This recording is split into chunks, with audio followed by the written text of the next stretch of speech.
Começando agora Quem Faz Arte, uma parceria do podcast Tailândia Podcast e Portal Conteúdo. Uma proposta é sempre conversar com pessoas fazedoras de arte e cultura nesta capital. Nosso convidado hoje é Pedro Ribeiro. Bem-vindo, Pedro. Ai, valeu, muito obrigado. E é isso, né? Eu me sinto completamente lisonjeado, assim, quando você fez o convite, nossa, sabe quando enche o coração, assim? E aí é isso, eu fui resgatando também um tanto de coisa que a gente já viveu, porque você falou, né? Não, vamos falar um pouquinho da trajetória. E aí pensar na trajetória é muita coisa, assim. A gente é quase as paquitas da primeira geração. Aqui é a união. Falando sério, a gente se conhece há muitos anos, mas eu já conhecia mais ou menos Pedro antes da gente começar a se relacionar. Eu não lembro exatamente qual era a circunstância, mas eu lembro de você na escadaria do Dulcina quando você ainda não era estudante. Olha que doido, né? E uma coisa que eu já te perguntei, mas já esqueci também. Como Sim. que era? Você fazia UNB e fazia Dulcina ao mesmo tempo? Como é que foi isso? Então, na verdade, eu tentei a prova específica da UNB, né? Logo, acho que eu tava na metade do ensino, na metade do terceiro ano do ensino médio. Ah, Aí eu não passei. Eu falei, bom, vamos pra Dulcina, né? Não deu certo o UNB, vamos pra Dulcina. Aí eu fui pra Dulcina, tentei de novo o UNB, passei pra UNB, eu falei, bom, acho que eu vou pra UNB porque agora pelo menos eu posso, né, não pagar. Porque de fato, né, complicado. na época era caro. Ainda Né? rapaz. E aí fui pra UNB, comecei a fazer o curso de artes cênicas, mas eu não dei conta de ficar longe Mesmo? da Dulcina. Aí eu falei, não, acho que eu preciso voltar pra Dulcina. E teve aproveitamento de crédito nisso ou você teve que Teve. começar de novo? Não, teve. É. Teve sim. As matérias que eu fiz no departamento de artes cênicas eu consegui aproveitar na Dulcina. Só que é isso, né? Lá na UNB eu também não queria romper o vínculo com a UNB. Falei, bom, tinha vontade de fazer outros cursos. Aí lá na UNB fiquei passando por outros cursos, Que enquanto eu doideira. fazia cênicas na Dulcina. Nossa, na UNB eu passei por física, arquivologia, geofísica, ciências contábeis. Isso é tão louco, porque às vezes, como ele tinha essa coisa de ir e voltar, a gente ficava bem assim, olha lá, ele é da Record. Tinha essa sensação, assim. Ele me fez lembrar uma fala do Hugo Rodas. A gente fazia uma peça em 2010, dentro do ambiente acadêmico, chamado Um Inspetor Geral. Inspetor geral. E teve uma semana que o Pedro não foi. A gente estava começando a levantar o espetáculo e o Pedro não foi. E aí o Hugo Rodas, né, daquele jeito, onde está Pedro? E a gente, cara, Pedro passou em física na UNB, acho que ele não volta. Aí ele não pode passar em tanto vestibular numa vida só. Que Olha que loucura. louco, né? Mas aí acabou que não fiquei em nenhum desses cursos. Na UNB eu falei, bom, acho que aqui na UNB também minha história tem que ser com artes cênicas. Entendi. Aí eu voltei pro curso de artes cênicas, e aí é isso. Também tem uma história com artes cênicas lá no departamento de artes cênicas e na Dulcina, né? Isso é muito louco, porque no seu Facebook tem muita montagem sua com estudantes da UNB. Uhum. Aí depois tem uma fase que tem muita montagem lá no Dulcina. Teve uma época que no Dulcina você era a Mariana Ximenes do Dulcina. Você tava em toda peça, em todo ano. Ai, gente, que loucura. Quando a gente Sim, está na faculdade, a gente quer mostrar para todo mundo o nosso trabalho, o nosso ofício, que a Sim. gente gosta. Quando você começa a montar o portfólio para a carreira profissional, você começa a eleger algumas coisas das quais você fez e que você acha que talvez aquilo seja interessante rememorar num currículo. Aham. Você fez muita coisa. Como que foi feita essa triagem do que citar num currículo, por exemplo? Cara, assim, e é muito doido, porque viver a experiência acadêmica nesses dois territórios, nossa, é isso. É o mesmo curso, tem o mesmo nome, mas no fim das contas, na verdade, não é o mesmo curso. Então desmistifica pra gente, pelo amor de Deus, que diferença você sentiu. Porque quando a gente fala, pode parecer presunção, tanto de quem é da UNB quanto quem é do Sim, Dulcina. Tu sim. viu os dois lados. As duas são potências. Sim, com certeza. E eu acho que uma acaba complementando a outra, assim, sabe? Entendi. É claro que eu só posso falar a partir da minha experiência e do meu corpo. Talvez outras pessoas tenham vivido coisas diferentes. Tem não, elas só falam mal de um e de outro. Elas não viveram o que você viveu. Não tem como. Mas o que que eu sinto? A minha experiência na Dulcina, ela tá muito mais conectada à prática. E eu não sei se isso tem a ver, por exemplo, com com uma faculdade que tem, por exemplo, um palco daquele, uma sala daquela de teatro, né? Então, assim, as experiências que eu vivi na Dulcina foram experiências muito práticas no sentido de fazer cenário, fazer figurino, sabe? Entender como funciona uma luz, vamos para marcação de luz, tá? Porque de fato, na minha época, né, no meu tempo de Dulcina, a gente tinha uma estrutura que permitia isso. Então a gente entendia de fato como era montar um espetáculo. Não era só pensar no teu ofício ali de atuação e tal, mas você via tudo Isso é acontecer. fantástico, porque você me traz o seguinte: a gente já sabia que tinha crise, a gente já Uhum, sabia sim. que era uma situação. Tem problema, mas tinha uma instrumentalização para o Nossa, estudante que total. era perfeita. Você Total. poderia não ter o melhor aparato tecnológico. Então você aprendia a fazer como era fazer 10 anos antes com o aparato tecnológico que existia 10 anos antes, né? Uhum. E o NB? O NB, cara, eu acho que a UNB me deu uma. E tem me dado ainda, né? Porque eu ainda tô na UNB, assim. Sim. Mas um embasamento, assim, sabe, teórico, no sentido da pesquisa acadêmica mesmo, sabe? Eu acho que tem a vivência prática, eu também tive muita vivência prática, mas uma coisa que eu vivi lá, eu não vivi na Dulcina, que foi realmente esse lugar da pesquisa, do embasamento, da produção de um artigo, da leitura de certas coisas e entender como essas coisas teóricas estão conectadas ao teu ofício prático, sabe? Então, assim, esse lugar da UNB, eu não vivi tanto na Dulcina. Pedro traz uma coisa muito interessante. Se a gente para pensar, por exemplo, que até 2012 só existiam duas faculdades de teatro em Brasília, lá na UNB e no Dulcina, você tem aí uma possibilidade de fazer essa análise que ele fez. Opa, eu senti que isso era mais assim na UNB e isso Aham. era mais assim no Dulcina. Quando surge o teatro lá no IESB, o curso de teatro no IESB, ele por si só se apresentou como uma dicotomia. Por quê? Lá não é artes cênicas, é teatro, mas é o espaço mais tecnológico que se tem para fazer a arte da cena. Sim. Porque lá no IESB, a diferença do IESB, do Cine UNB, é que o IESB te prepara, ironicamente, para o audiovisual. Porque lá tem uns estúdios incríveis de audiovisual e o estudante que faz a peça, ele também vai fazer os filmes que vão para o festival de cinema. Uhum. Então olha que legal, né? Não é sobre ser a Dulcina melhor que a UNB ou a UNB melhor que a Dulcina. São linguagens diferentes. E o IESB, quando entra nessa história, deixa muito claro que é tudo linguagem. São opções pela Uhum. linguagem que eu quero executar na vida, né? Até Sim. porque os professores do IESB eram da UNB e do Dulcina. Aham. Ou seja, foi realmente uma mescla que É, aconteceu. nossa, total. E aí é isso, né? Quando eu olho, por exemplo, para minha trajetória, quando eu penso nas professoras e nos professores que eu tive a oportunidade de ter em sala de aula, tanto na Dulcina quanto na UNB, eu penso que, poxa, É. nossa, foi muito maravilhoso. Assim, eu acho que é isso. Recebi muita coisa, né? Inclusive sou grato a todas e todos, assim, porque eu tenho plena convicção, assim, de que, né, se hoje eu tenho as coisas que eu tenho, se eu consigo fazer as coisas que eu consigo fazer, tem a ver com as experiências que eu vivi nos dois lugares, assim, Claro, sabe? claro, total. Muita peça, muita coisa para fazer, mas você ainda não me disse como você fez essa curadoria do que fica no currículo. Ah, Eu te confesso que, assim, deixa eu ver essa peça que eu fiz em 2009. Não gostei da avaliação, ganhei MS, não vai estar no currículo. Respeita, trabalhei pra caramba. E aí algumas eu pensei, diretor, não vai ficar no currículo não. Eu vou pensando mesmo, porque se eu tenho a liberdade de escolher o que vai pro meu currículo, eu pego as melhores experiências, sim, porque eu não vou falar sim. das experiências mais ou menos. Eu não Uhum, quero dar uma entrevista pra falar de uma peça que poderia ter sido boa. sim, Não, eu pulo, né? sim. Eu até brinco assim, tem espetáculos que a gente faz que é que nem Kubanacan. Quem faz, a gente sabe que fez, mas não quer dizer que fez, entendeu? Como é que você faz essa curadoria? Cara, então, eu acho que pra mim é inevitável, por exemplo, não trazer sempre, sabe, pro meu currículo, a minha vivência com o grupo Sutil Ato. Sim. Né, com o Jonathan Andrade, assim, porque pra mim é isso. Eu vivi o NB, eu vivi Dulcina, mas eu também posso dizer que essa experiência que eu, deixa eu ver, quanto tempo eu fiquei no Sutil Ato? Acho que foi de 2013 a 2019.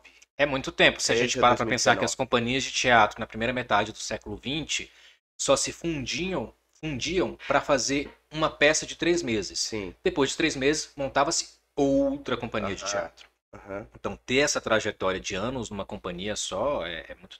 Pois é, e aí eu sinto que essa experiência foi tão intensa, sabe? As coisas que a gente viveu durante esse tempo, e aí eu só posso falar do tempo que eu estive, nossa, foram coisas absurdamente grandes pra mim, sabe? E nesse sentido, o Sutil Ato foi uma escola. Legal. Viver esse processo todo com o Jonathan, meu Deus do céu. Jonathan pra mim é uma grande referência. Muitas coisas também que eu aplico hoje têm a ver com o que ele me ensinou. E você também é multiplicador do Teatro do Oprimido. Teatro do Como Oprimido. é que foi que você chegou aí? Então, em 2010, a Adriana Sintra, Ah, a Adriana Sintra me chama para ir para o Rio de Janeiro para a gente fazer um curso de teatro do oprimido no CTO, né, de multiplicação. Aí eu, assim, eu já conheci o teatro do oprimido por meio da Silvia, né, sim, quando eu Silvia fiz Paz. Zorbate com a Silvia Paz, ela apresentou a metodologia e tal, a gente fez algumas coisas práticas. Mas em 2010 eu fui pro CTO, aí de fato eu comecei a entender o que que era o teatro do oprimido, né? É claro que de lá pra cá também muita coisa já mudou, assim. É, porque eu acho isso importante. A gente tem uma metodologia proposta e criada pelo Sim. Augusto Boal, mas é importante também a gente pensar no que aconteceu depois da morte dele, né?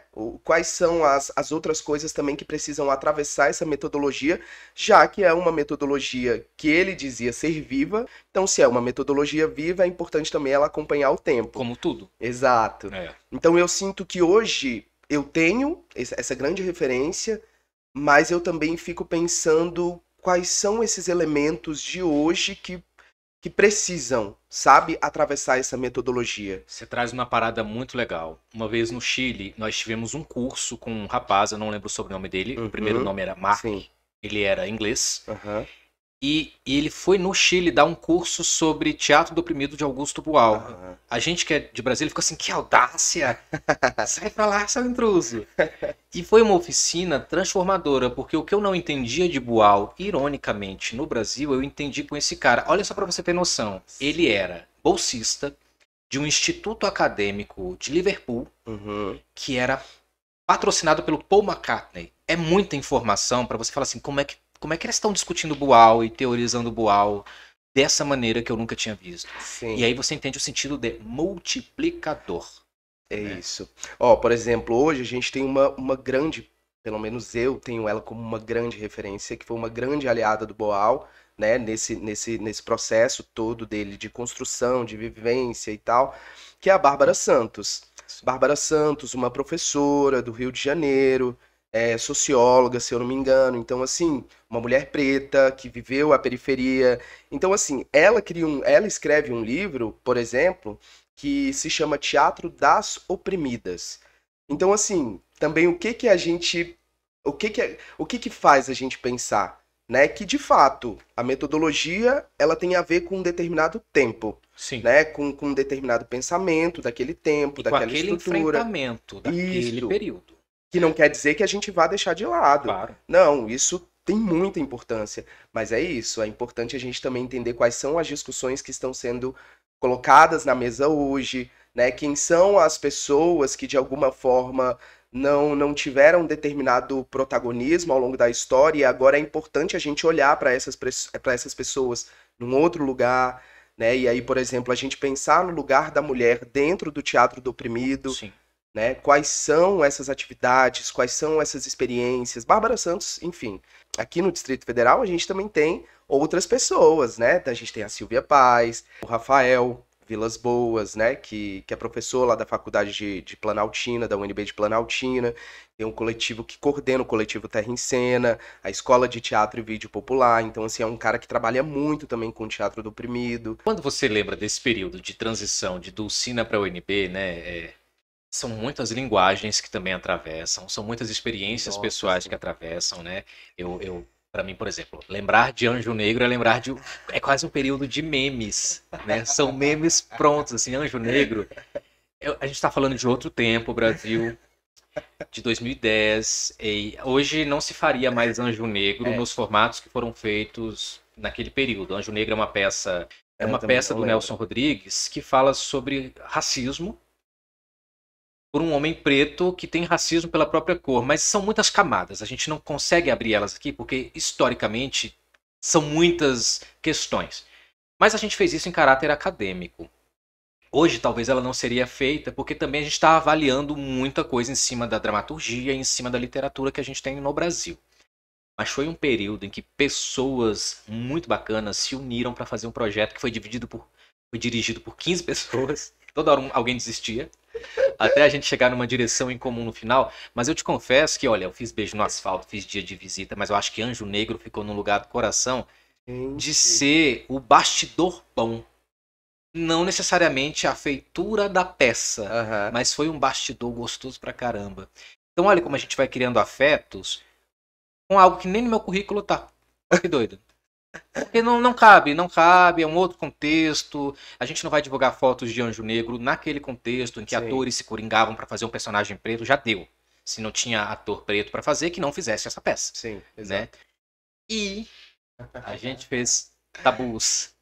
Tabus. Tabus foi um espetáculo da fábrica de teatro que falava de tabus de uma maneira muito aberta, mas que foi um desafio. E olhando pra trás, eu fico pensando, na verdade, em não como foi fazer, porque eu tinha cenas muito íntimas com Pedro Ribeiro. Sorte que a gente já era amigo há muito tempo e era possível brincar de fazer cena estranha e legal. Mas assim, eu tenho coragem de divulgar uma foto de tabu, que eu acho que o meu Instagram ia bloquear a foto mais bonita. Eu tô pelado de quatro e o Pedro beijando minha bunda. Então, assim, é aquele tipo de currículo que você fala, Deus, obrigado por essa oportunidade, mas eu não tenho referência bibliográfica para falar a respeito. E a gente era louro, usava lente de contato, era um período antes do Bolsonaro, era um outro Brasil. Nossa, mas, né, a gente Cabia? já estava prevendo muita coisa. É, Se a gente for parar para pensar, porque a gente potencializou o que que era essa família tradicional, o que que é, se... E aí depois o que a gente viu acontecer que coisa. é uma loucura. Apesar dos pesares, a gente, ó, de alguma forma já debatia E eu isso. brinco assim, né, de falar de Kubanacan, na verdade, assim, vamos fazer justiça, né? Não, Kubanacan é uma novela do Carlos Lombardi, que é uma antinovela, feita para questionar o padrão de novelas e colocar atores em situações de desafio, Sim. atores dramáticos fazendo comédia pastelão, muita questão de sexualidade, no horário das 7. Então, quando eu brinco que Tabus é uma brincadeira, é uma alusão a Kubanacan, é mais porque a gente fez ali coisas da escatologia cênica que eu não tinha experimentado. Tem Uhum. gente que trabalha isso enquanto uma linguagem antropofágica. Talvez não fosse o objetivo da pesquisa, mas a memória que a gente cria é essa memória do caraca, velho, eu fiz isso. Tava Sim. muito doidão nesse período. Não, a gente confiou muito no Rafael, É, né? Que assim, as provocações que eram feitas pelo Rafael Sou, sim. a gente mergulhou muito, assim. E que foi muito bom, porque é isso. Talvez a gente não tivesse tido uma experiência dessa se a gente não tivesse feito tabus. É. Até hoje a gente não teria passado por isso, né? Porque a gente encontrou muita coisa boa nesse E processo. liberta o processo de atuação em outros projetos Ah, com futuros. Porque você já certeza, não fica com com melindre certeza. de questões relacionadas a corpo e tudo mais. É se jogar na cena no sentido literal mesmo, né? Plínio Marcos faz muito isso, e você Hum. trabalhou muito Plínio Marcos com Sutil Ato na. Como que é o nome? Quadrilogia? Não, são 4. Tetralogia? Tetralogia Isso, do do Autópsia. Autópsia. E aí? Fala aí, fala do Autópsia. É Nossa. impossível não falar do Autópsia. Pois é, então, quando eu falo pra você que o Sutil Ato foi também uma grande escola, não tem como dissociar de Autópsia. Porque a minha vivência no Sutil Ato tem a ver com os 4 espetáculos que a gente montou. Autópsia 1, 2, 3 e 4. E aí é isso, né? Quando eu chego em Tabus, por exemplo, eu já tinha tido essa vivência de autópsia. Então, pra mim, claro que ali tiveram outros lugares, né, que a gente deu uma mergulhada muito maior, Ácido Ismael. mas o Autópsia realmente pra mim foi, nossa, um desnudamento literalmente, sabe? Literal. E Literalmente. pra mim a cena de Dois Perdidos numa Noite Suja, Nossa.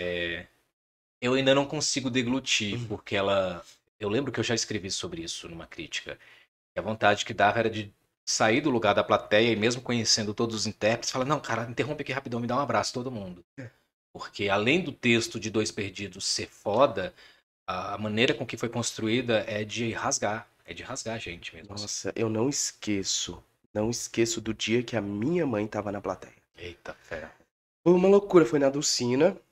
E aí, assim, quando eu descobri que ela tava na fila pra entrar, as minhas pernas já começaram a tremer. Porque, primeiro, a minha mãe nunca tinha me visto nu em cena. Sim. Essa era uma questão.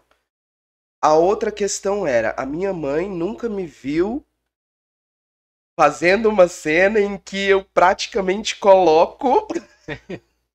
Patologia cênica. Então, assim, porque é isso, né? É. Eu fazia o Paco, Sim. e aí nessa época eu acho que quem tava fazendo era o Sérgio.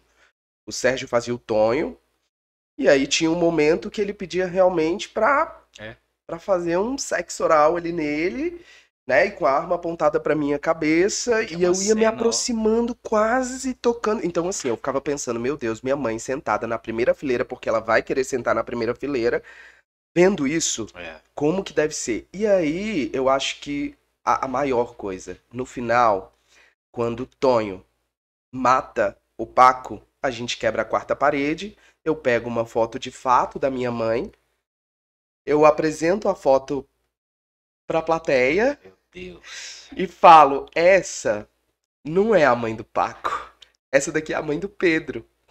Então, quando eu pensava nessa cena, sabendo que a minha mãe estava sentada na primeira fileira, ó, nossa, muita vontade de chorar. Eu ficava assim, meu Deus, sabe? Então, é isso. Eu fiquei com muito medo, mas ao mesmo tempo eu falei, bom, é isso, esse é o nosso ofício, vamos se jogar nessa zona de risco e vamos ver o que acontece disso, né? Mas é isso, não tem como eu tirar essa experiência da minha trajetória. Claro. Talvez tenha sido uma das maiores experiências que eu tive com o teatro, assim.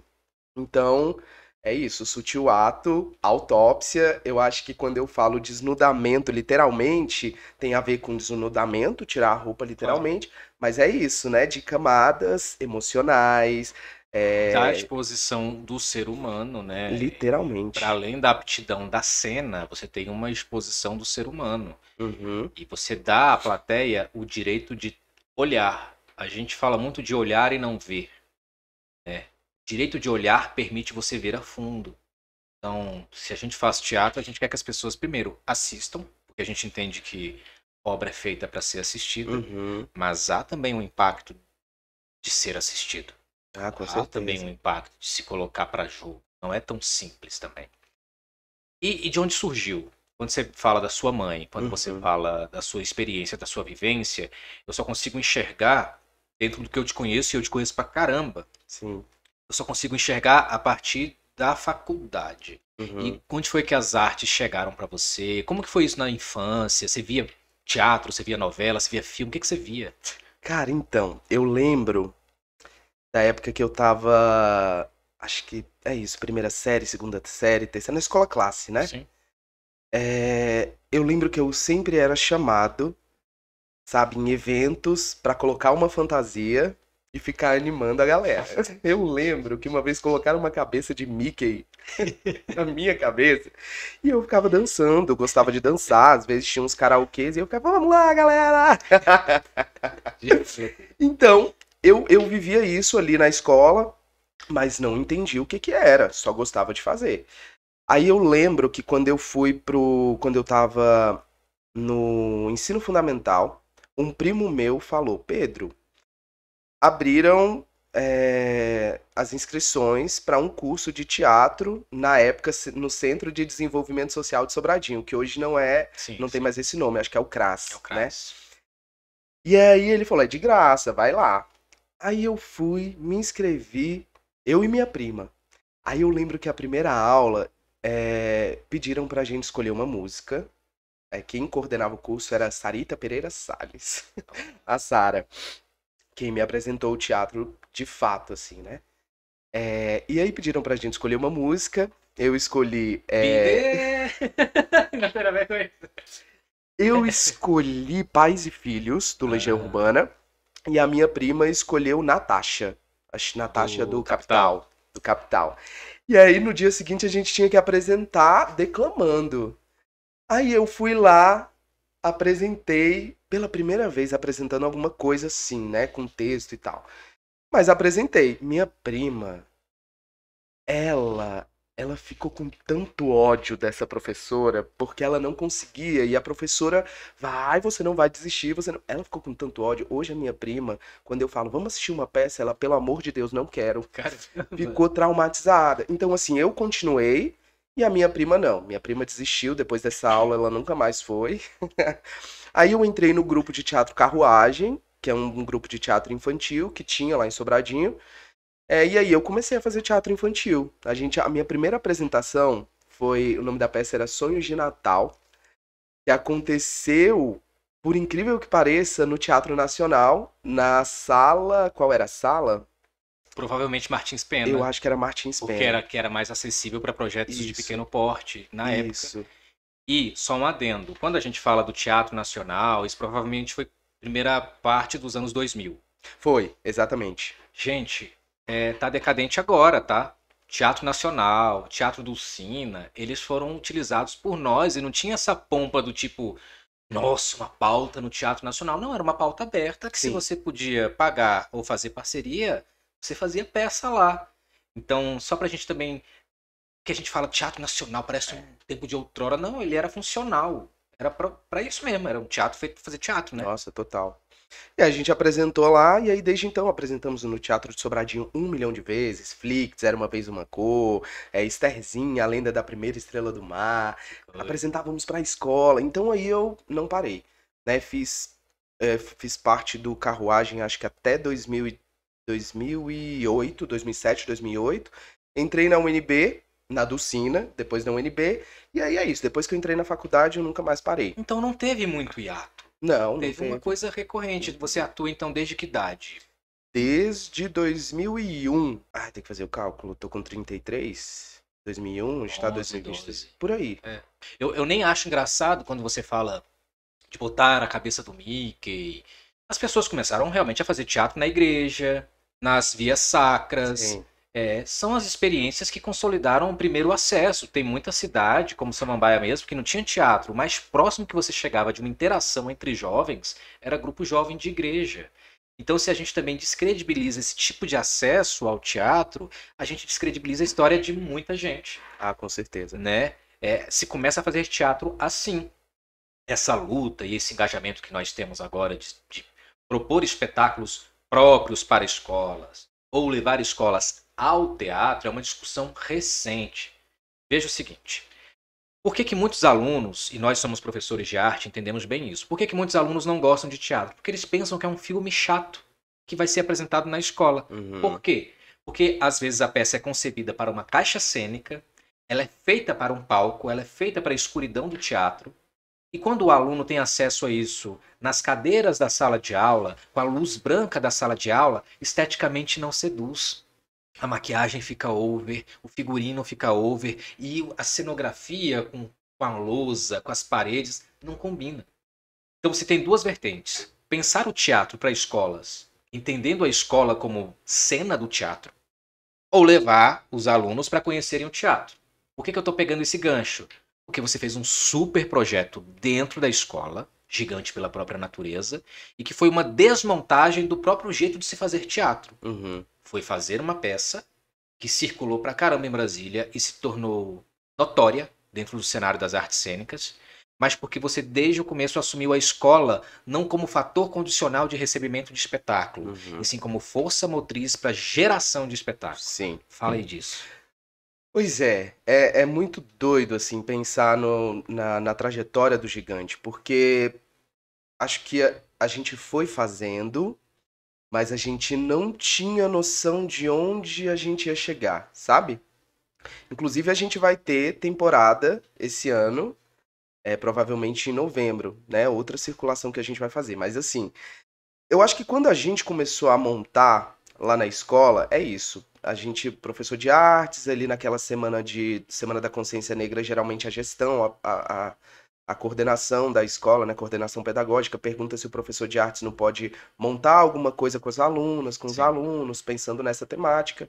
E aí a gente sempre faz, porque de fato a gente tem interesse que essa temática seja debatida dentro daquele espaço formal de ensino, E né? para além da semana. E para além da semana. Mas foi isso que fez de fato a gente montar o Gigante. Porque quando me fizeram em 2017 esse convite, é isso, virou uma chavezinha na minha cabeça. Eu falei, por que que sempre tem que esperar chegar novembro pra gente propor uma atividade que discuta essa temática, quando na verdade ela tá no dia a dia da escola. Ela tá presente cotidianamente, né? Aí eu falei, beleza, a gente vai fazer. Chamei o Thalisson, que enfim, é um garoto, na época garoto, hoje é um homem, Sim.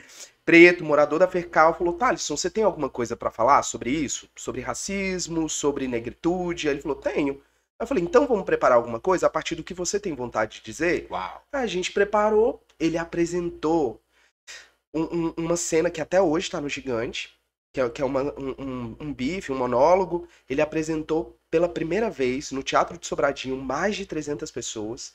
Ele entrou em cena. E aí uma coisa que marca ele até hoje, que foi quando a luz do teatro apagou.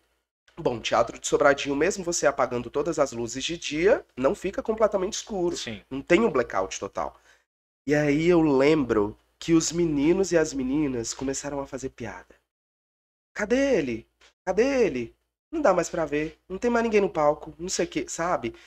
E aí eu pensei, caraca, Thalisson não vai dar conta de apresentar. Porque ele se sentiu mal. Eu que tava na coxia, eu vi, ele tava mal. E aí, quando a luz foi voltando, eu falei, caraca, será que Thalisson vai? Será que Thalisson não vai? Thalisson veio numa fúria e apresentou pra todo mundo. Tipo assim, aquela energia de brincadeira sumiu Por si só. por si só. Ele não precisou falar diretamente com ninguém, né?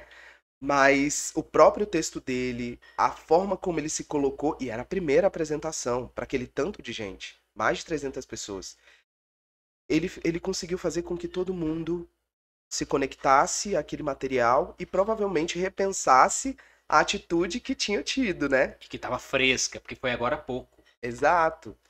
E aí depois disso eu falei, realmente não tem como a gente esperar novembro para propor coisas que debatam essa temática. E aí eu falei, eu vou pensar num projeto que vá para o ano seguinte, que vá para dezembro, que vá para janeiro do ano seguinte, fevereiro, agosto, e a gente vai seguir. Aí outras alunas e alunos chegaram, aí a gente começou a montar o Gigante. Aí tinha uma cena pronta, apresentava na escola. Mas também sempre nesse prospecto da escola como lugar de ação e como composição Com conceitual e certeza. Com estética. certeza. Não se Ó, terceirizou a montagem, ela era isso, ela era a escola. exato. Ó, por exemplo, um fato que eu acho que dialoga muito com isso que você está dizendo é que a gente sempre ensaiava num lugar que era o telheiro. A gente chama de telheiro lá na escola. E toda vez que a gente passava num espaço para ir pro telheiro, no canto da parede tinha um amontoado de cadeiras velhas, de ferro, ferro preto, sabe? E não tinha um assento, de fato, só a estrutura de ferro. E aí toda vez eu passava, eu olhava para aquelas cadeiras, sabe, empilhadas, eu falei, gente, mas tem muita história nisso, né? Porque eu acho que isso tá dizendo tanta coisa. Aí num determinado dia eu falei, vamos pegar essas cadeiras, vamos experimentar com elas, tipo assim, uma coisa que era carcaça, né, que ninguém ia usar para nada. Vamos experimentar com elas. E aí muitas imagens foram surgindo com aquelas cadeiras. E aí quando eu paro e penso, eu falei, gente, é isso, a gente ressignificou aquilo ali, né? Então eu acho que são vários elementos que têm a ver com a estrutura da escola, que a gente olha e aí a gente de alguma forma tenta encontrar uma potência naquilo e a gente ressignifica, e a gente vai reajustando. E aí eu acho que aos poucos eu fui tendo essa surpresa de, caraca, deu certo. É Essas fotos possível. das cadeiras, elas são as fotos de divulgação da obra. São essas as fotos que vão para a imprensa para anunciar as novas temporadas. E é importante ressaltar que eu já tive acesso à escrita desse projeto, a ver esse projeto, e é um projeto que profissionaliza na prática o estudante que só chegou ali para fazer uma peça. Então isso também é muito legal, porque da mesma maneira que você foi passando pelos grupos de teatro infantil, para que isso fosse dando cara de profissionalização, a Uhum. praxis para os alunos, mesmo que alguns não queiram seguir carreira, ela está apresentada. Sim. E ela está apresentada em sua plenitude, na plenitude de projeto ideal dentro de um parâmetro de questão editalizada. Isso é Uhum. foda, velho. Nossa, enfim, eu acho que, enfim, a gente conseguiu apresentar em festival, aí é isso, pra nossa surpresa, eu falei, vou escrever um projeto pro FAC, Sim. vamos ver se vai dar certo, porque essas meninas e esses meninos não tinham currículo, né? Se for parar pra pensar, não tinham tido tanta experiência com teatro e tal, eu falei, bom, mas eu vou falar o que tem, vou colocar no currículo o que tem, vamos ver se a secretaria compra essa ideia. É. E comprou, cara. A gente aprovou o projeto e é impressionante. Eu tava conversando com o Thalisson, acho que antes de ontem, o tanto que essa aprovação desse projeto abriu o caminho pra gente. Porque se não fosse essa aprovação, a gente também não teria conseguido dialogar com tantas outras pessoas. Então, essas meninas e esses meninos que estavam ali vivendo o teatro no universo da escola, no máximo da regional de ensino que a gente ia apresentar lá, puderam perceber que existe também uma camada produtiva, sabe, para além da escola. E que não foi ensinada no modelo de conteúdo programado. Não, ele foi Né? ensinado na questão operacional mesmo. Isso, na prática, É. na prática. Então eles entenderam qual é o ofício realmente do figurinista, da figurinista, do assessor de imprensa, Sim, sim. da pessoa que fez a cenografia, da produção. Então, hoje eu tenho certeza que eles entendem perfeitamente o que que isso significa, sabe? E o tanto de gente que é mobilizada de alguma forma para conseguir fazer um espetáculo de fato circular. Se a gente para pensar que o modelo de teatro de ensino médio, na nossa fase de ensino médio, era Uhum, uma tentativa tabajara do high school. uhum, Aí vem o Romeu e Julieta, aí vem essas montagens que você sabe que é mais uma vontade de pôr a cena enquanto uma alegoria dessa semana de arte, do que de fato ensinar a fazer arte, né? Não tem problema passar pelo Romeu e Julieta, não tem não. problema passar por Shakespeare. O problema é só passar por isso como se isso fosse a identidade de quem faz. Uhum. Então, quando eu ouço o processo de construção do gigante e entendo essa feitura, não tem como você não aplaudir, não achar incrível. Isso é arte e educação na prática. A gente tem a Ana Júlia. Ana Júlia deve estar concluindo o curso de artes cênicas na UNB, Uau. que faz parte da história do gigante. Thalisson, que também é aluno da Docina, é, é parte da história do gigante. Tem Yuri, que escolheu outro caminho e tal, mas de alguma forma está conectado a esse lugar da feitura mesmo, sabe? Do teatro. Foi o nosso sonoplasta, o nosso músico no Rarefeito. Ah, Então, assim, para além do gigante, eles também estão vivendo outros processos, né, que não surgiram na escola, mas assim, se colocando como alguém profissional ali para tomar conta daquela função naquele projeto, assim. são muitos espetáculos que a gente cita, vocês percebem.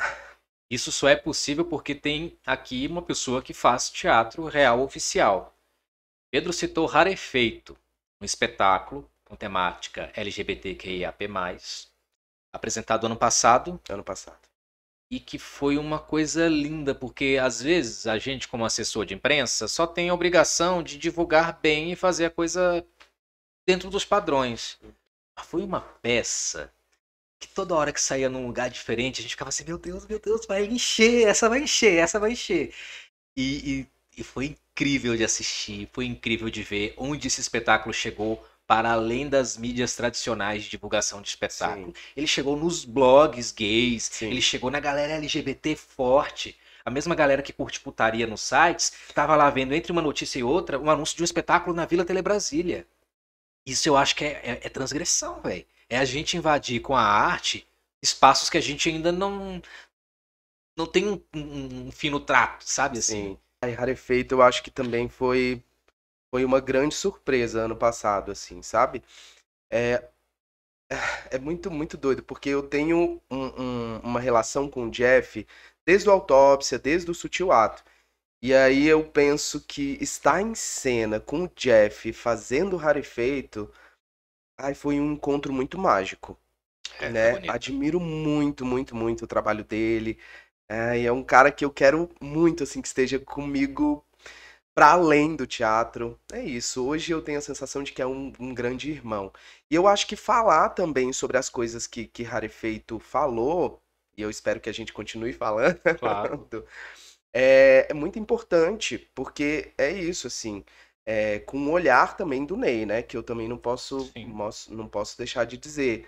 O Ney que é uma pessoa do movimento LGBTQIAP+, assim, muito afetado por as questões que atravessam toda essa comunidade.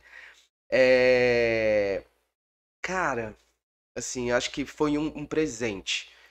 Mas tá, tem uma coisa. Acaba Rarefeito, aí tu já tá em outro projeto no mês seguinte, é um negócio muito louco. Eu não consigo entender como é que você administra dar aula e tá em tanta peça, tanta coisa, tanto projeto. Pedro tá fazendo parte do projeto Triciclo de André Amaro, que estreia agora em 3 de junho, lá no CCB Brasília, e lá foi uma experiência audiovisual, né? Sim, minha primeira, É, inclusive. que legal, que Sim, legal. nunca. Foram contos, né, que André Amaro montou e eles foram narrados em forma de audiolivro. Então, dia 3 de junho, lá no CCB, lançamento de Triciclo, conjunto de obras desse multiartista que é André Amaro.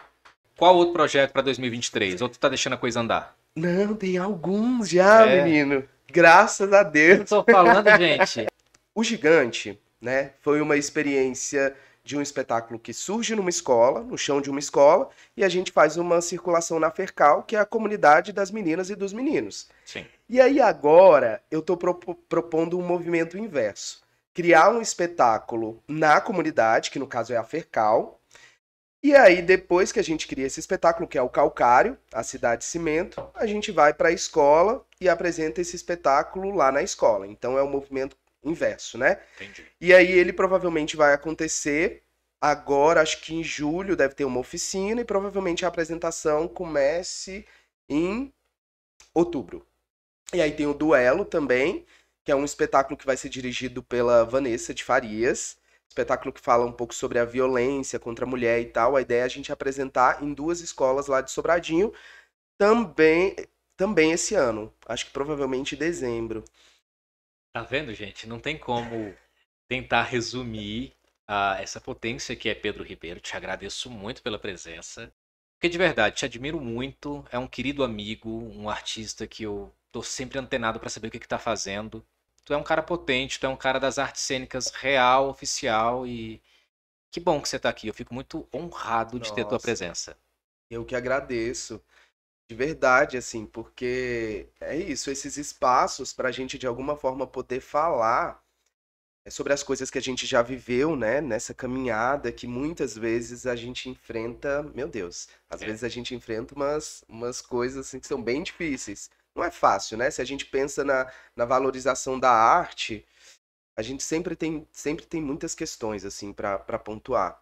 E ter esse espaço para poder falar sobre essas coisas de experiências que deram certo é muito bom, porque eu espero que de alguma forma isso também provoque outras pessoas a entenderem, por exemplo, que o teatro feito numa escola não é um teatrinho, né? é. Por Não é um exemplo, filme ruim. não, É, pode ser muito bom, né? E que dá, por exemplo, pra gente sair, ultrapassar os muros da escola e seguir para outros lugares. E se a gente quiser, a gente volta de novo e a gente faz outra coisa e é isso, assim. Por exemplo, enfim, eu perfeito. espero que é isso, que outras pessoas se sintam provocadas a fazer, e a fazer, e a fazer, e a fazer. Obrigado, meu amigo, de verdade. É isso. Isso aqui só foi possível por causa da parceria entre o Tailândia Podcast e o Portal Conteúdo. Quem faz arte em Brasília?